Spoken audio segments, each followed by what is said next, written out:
The New York Mets are going to need great production from their rookies this season to contend with the Atlanta Braves. Are they playing them enough right now, though? Should Brett Baty be in a lineup every single day? Is Francisco Alvarez getting enough run? And when will we see Mark Vientos and Ronny Mauricio? We're going to discuss all of that on today's edition of Locked On Mets. You are Locked On Mets, your daily New York Mets podcast. Part of the Locked On Podcast Network, your team every day.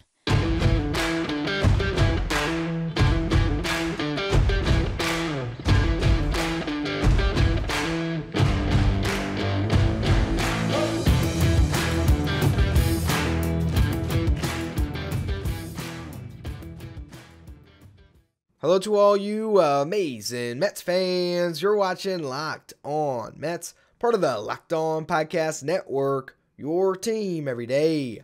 I'm your host, Ryan Finkelstein. If you want to find any of my work, follow me on Twitter at FinkelsteinRyan. You can also find some of my writing at justbaseball.com, where I work as the managing editor, and where I am writing an article titled, "The Mets Should Stop Wasting Time and Play the Kids." And that's what we're going to discuss on the show today. And really, I wanted to take a moment while there's an off day to look at each player, look at each case, and see what the best course of action is for each of these prospects. Because we're seeing two get a lot of time right now. Brett Baty, almost out there every day. Francisco Alvarez has been up now we're getting close to a 20-game sample. Now he's playing about half the time, but we're starting to see him get acclimated to the major leagues, which is great. And these are the two guys that can probably most affect the Mets this season. They have an opportunity with, those being some of the weaker positions on the Mets roster, third base and catcher coming into the year, to really elevate the ceiling of this roster. The question is, what is the best circumstance for them to succeed? So we open with the obvious one, which is Brett Baty, because Francisco Alvarez is a complicated and delicate situation that I personally don't feel like has been managed properly, but a lot needs to be unpacked there. Third base, we don't really got to unpack anything. Okay, he should have been handed the keys after spring training. The Mets said, all right, start and triple, whatever. He hit 400, 500 on base percentage, 886 slugging, was unbelievable. Dealt with a little thumb injury, but got through it and kept raking outside of it. And the Mets just said, look, we can't hold him back anymore. He's clearly the best option to start at third base. We gave Eduardo Escobar the benefit of the doubt to start the season with the position. And even Escobar, at a certain point, like, you got to start the kid, man. He's better than me. I mean, he's all but said that, right? So that's clear. And if you look at the playing time so far, I got no gripes with what they've done with Brett Baty, which is funny because 2 weeks ago, I was on my soapbox about it. But guess what? He's come up, he's played. Okay, that's the thing. Since being promoted, Brett Baty has started 6 of 7 games. The only game he didn't start, the Mets liked the matchup of Eduardo Escobar against Sean Manaea. Throw him out there. He hit a home run, 2-run shot. So it was a good game for Escobar in this limited role. There is a world where those two guys coexist, where you have Beatty sit on the bench sometimes against a tough lefty, or even just a lefty that Escobar profiles better against. And you give him a blow, too, because that's the thing. The Mets don't really give a lot of guys everyday run. It's Pete Alonso, Francisco Lindor, Jeff McNeil has gotten to that point, although there was times last year where Jeff was on the bench. And Brandon Nimmo has gotten to that point mostly, although even then, you give him his days. A guy like Starling Marte is always having some nagging things right now. It's a neck. He gets his blows. Mark Hanna gets his blows. So there's nothing wrong with Brett Baty starting 6 of 7 games. If you tell me right now for the remainder of the season, Brett Baty continues to start 6 of every 7, I'm fine. Granted, at some point in his career, he should play well enough, hit against righties and lefties to fall into that category of Alonso and Lindor where you can play him 160 games.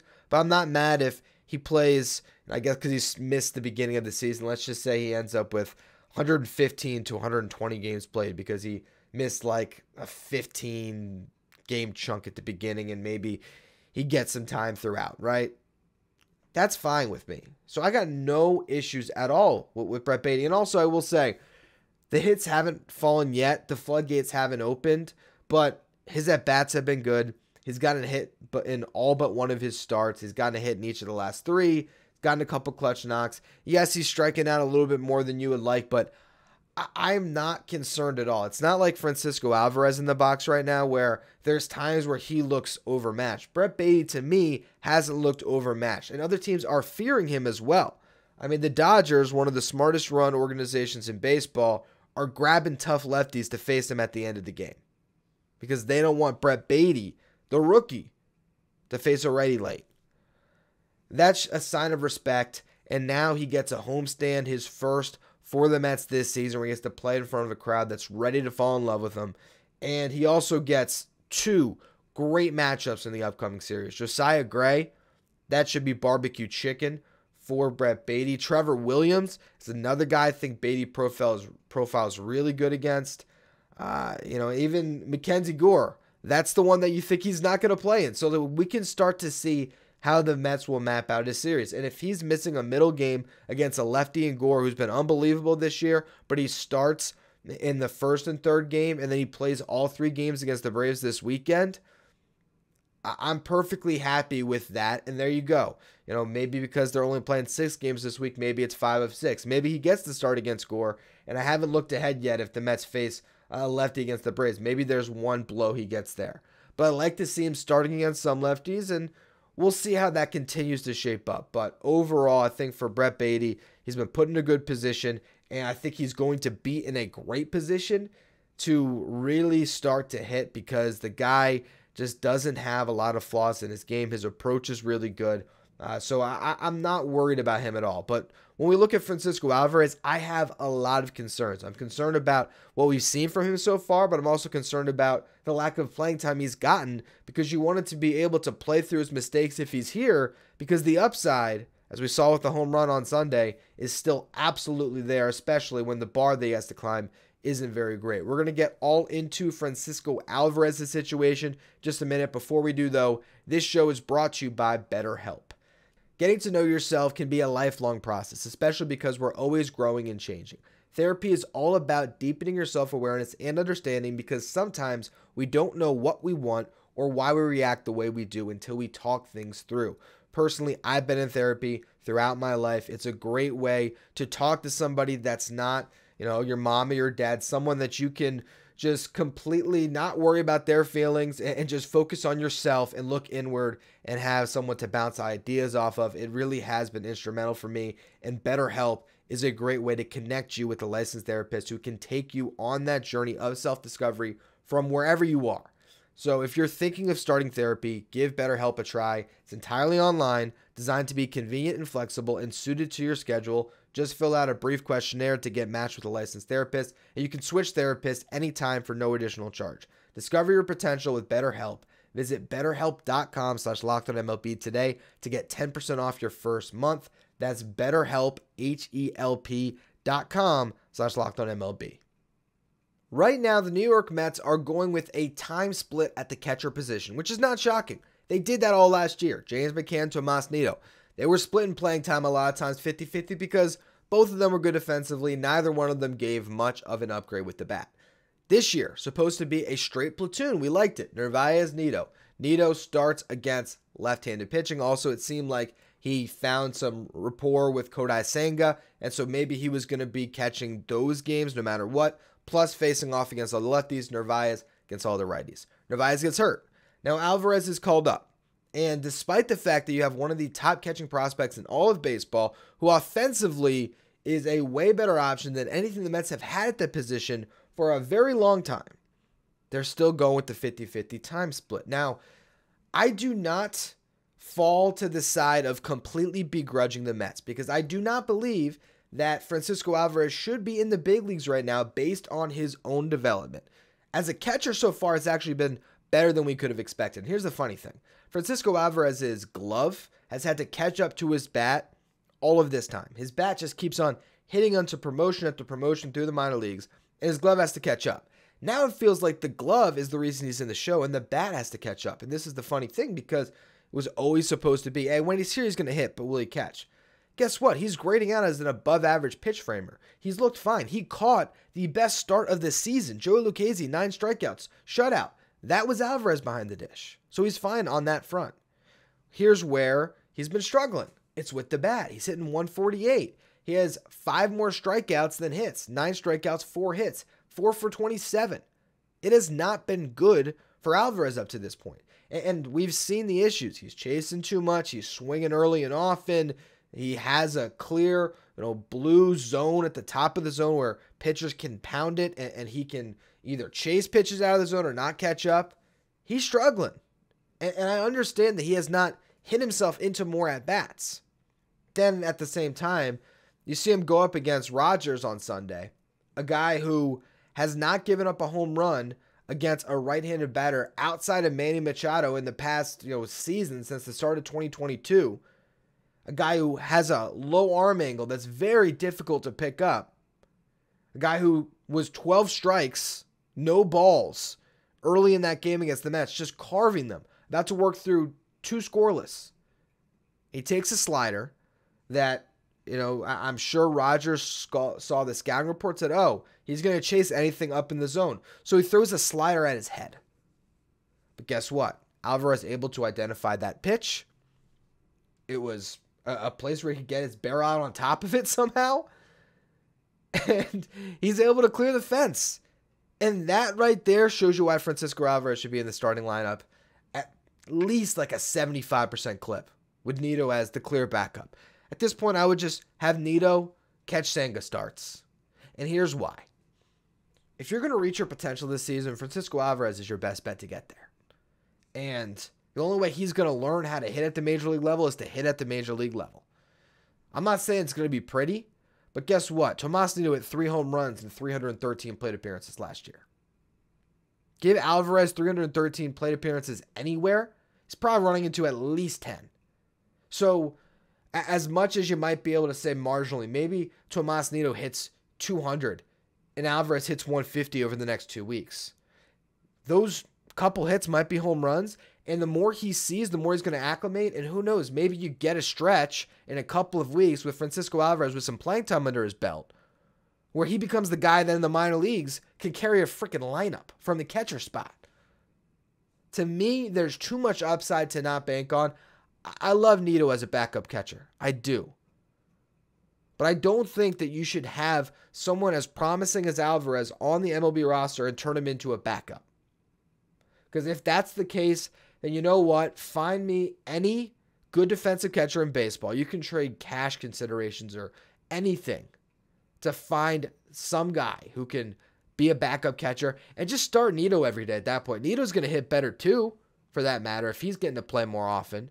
And you have the great defensive catcher behind the dish, and you put Alvarez back in AAA where he probably belongs, to be fair, where he can continue to learn and develop. But this is a guy that's talented enough to learn on the fly and be trial by fire and be, as Arm Layton said on this show, I think it was a week ago at this point, 2 weeks ago, when discussing the top prospects on the Mets system, that Alvarez can be Mike Zunino right now.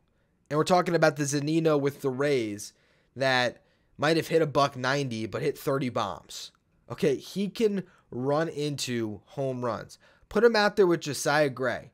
And let's see Josiah Gray miss that spot where he's supposed to throw it high to Alvarez, and he gets middle, and Alvarez is going to take that ball, put it in the seats in front of a sold-out crowd, or, I guess we'll see how many people show it to Mets Nationals. 20,000 Mets fans, and it'll put on a show for you that Nido might not. Nido might take that exact same pitch and put it on the warning track. So I think they got to be considering playing Alvarez a little bit more since he's here. Otherwise, like I said, make an adjustment. But there's also 2 more prospects who are playing so well in AAA. The Mets have to really figure out how they can work these guys onto the roster with the veterans they already have. That could lead to some change of positions, as we're finding with Ronny Mauricio, and that could lead to maybe a tough cut from a veteran at some point. We're going to get to all that in just a minute. Before we do, our new sponsor, So Rare, is a revolutionary fantasy baseball game and marketplace transforming fans into owners with officially licensed digital cards featuring players from across all 30 teams. Unlike other fantasy baseball platforms, So Rare managers truly own their fantasy experience, collecting, buying, selling, and competing with player cards against global opponents to win epic rewards such as a VIP experience with an MLB player, tickets, so much more. Plus, the more you win, the more you advance, collecting increasingly powerful cards and accessing next-level competitions where you can get those better rewards. Head to SoRare.com/lockedon, that's spelled SORARE.com to draft your team of free player cards, set up your lineup, and start competing today to win epic rewards. Again, that's sorare.com/lockedon to start playing today. Now, the New York Mets have two top prospects in AAA that are currently on an absolute tear, okay?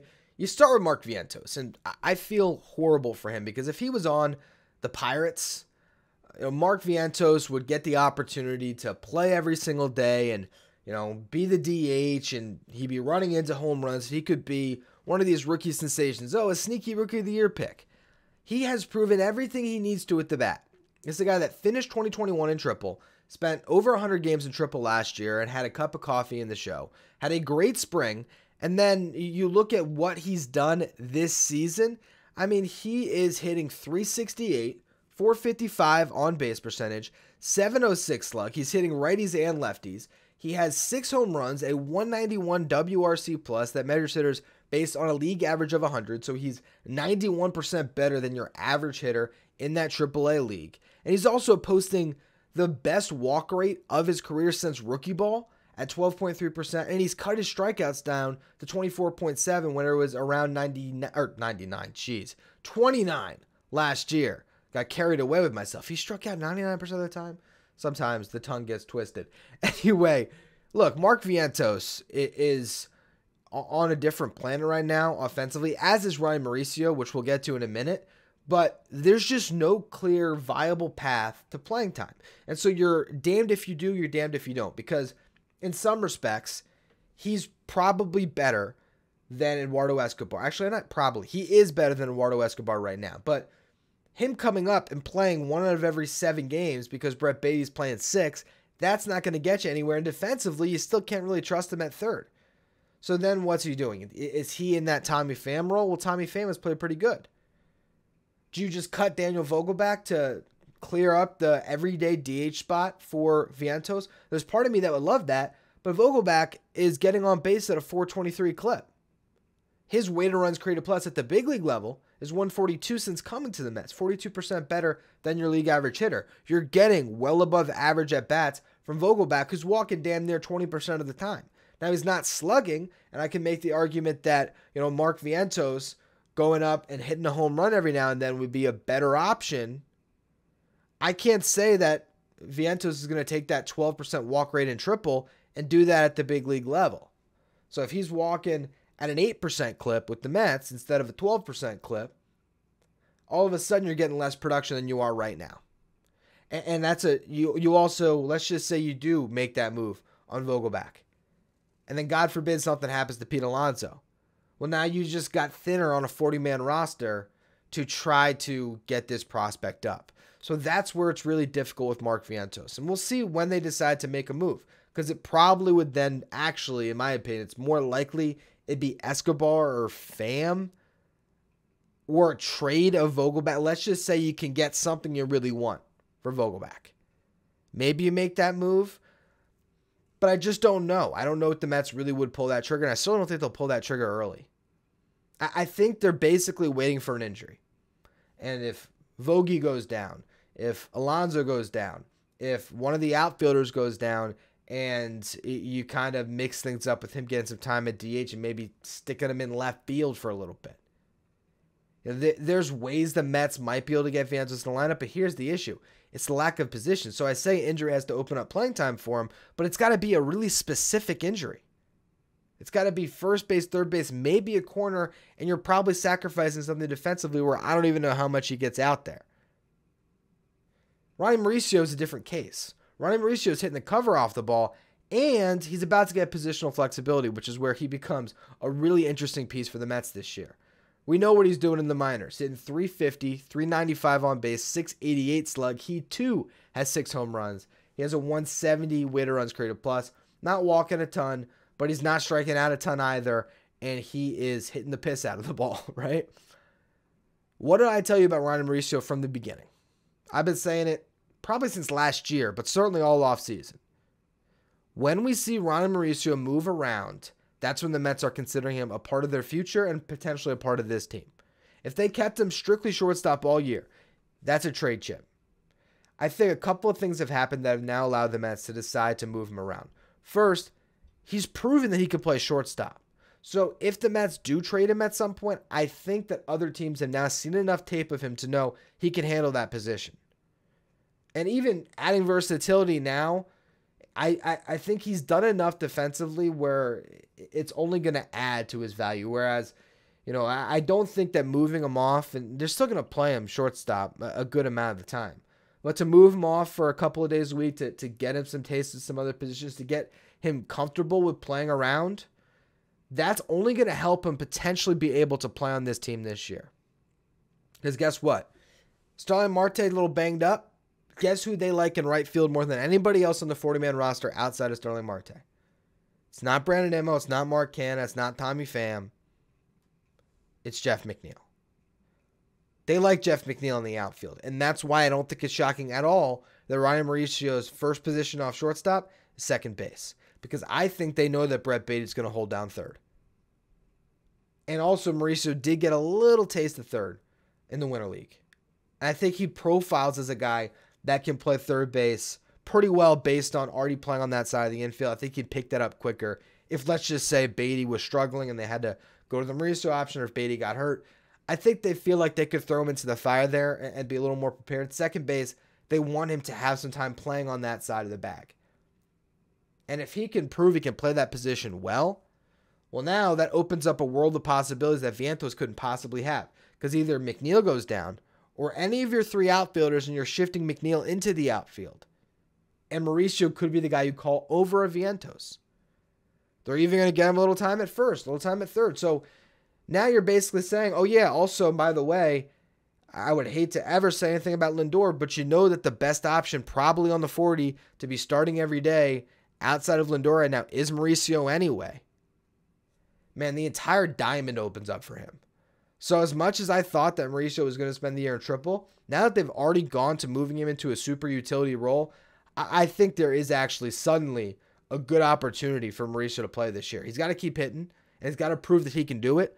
But if he looks halfway decent at these other positions, he's a way more flexible piece to add to this roster and say, all right, we'll find some time for him, than trying to find time for Vientos at really just DH or first. So we'll see who ends up coming up first and who plays a bigger role throughout the season. But that's going to be all for today's show. Didn't do a real deep series preview, Mets Nationals, but it's a 3-game set. Josiah Gray, Mackenzie Gore, Trevor Williams pitching on the Nationals front. We'll be discussing the first game of that series on tomorrow's show for all you everydayers. As always, thank you for listening. Make sure you follow, rate, and review wherever you get your podcast. Make sure you follow me on Twitter at Finkelstein Ryan. Follow the show at Locked On Mets.